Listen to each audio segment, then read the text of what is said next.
ঈদুল আজহায় মহান আল্লাহকে সন্তুষ্টি করতে পশু কোরবানি করে থাকেন বিশ্বের নানা প্রান্তের মুসলিমরা।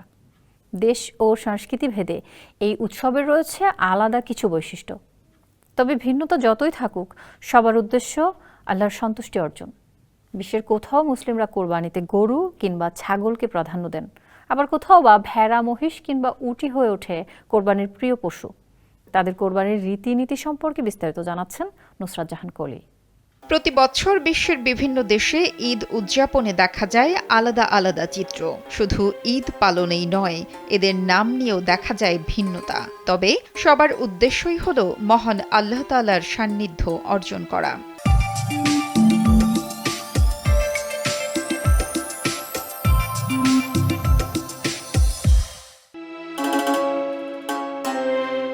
মুসলিম প্রধান দেশের কথা বললেই সৌদি আরবের কথা আসে সবার আগে। এর বাইরেও সংযুক্ত আরব আমিরাত, ইরানের মতো দেশগুলোতে মুসলমানদের বসবাস সবচেয়ে বেশি। সারা বিশ্বের মোট মুসলিম সম্প্রদায়ের বড় একটি অংশই থাকে মধ্যপ্রাচ্যে। দেশটিতে মুসলমানদের মধ্যে দুম্বা, ভেড়া, গরু এবং ছাগল কোরবানি দেওয়া হয়ে থাকে বেশি। জনসংখ্যার দিক থেকে ২৪ কোটি মুসলিম বসবাস করেন পাকিস্তানে। দেশটির মোট জনসংখ্যার মধ্যে শতকরা ৯৮% মুসলমানদের দখলে। কোরবানির জন্য বিশাল জনসংখ্যার এই দেশটিতে গরু, ষাঁড় এবং ছাগলকে প্রাধান্য দেওয়া হয় বেশি।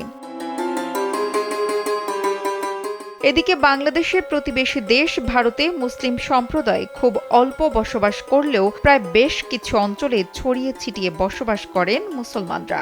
বিশাল আয়তনের এই দেশে কোরবানি দেওয়ার ক্ষেত্রে রয়েছে কিছু বিধিনিষেধ, কারণ ভারতের সিংহভাগ মানুষ হিন্দু সম্প্রদায়ের এবং তাদের ধর্মে গোহত্যা সম্পূর্ণ নিষিদ্ধ।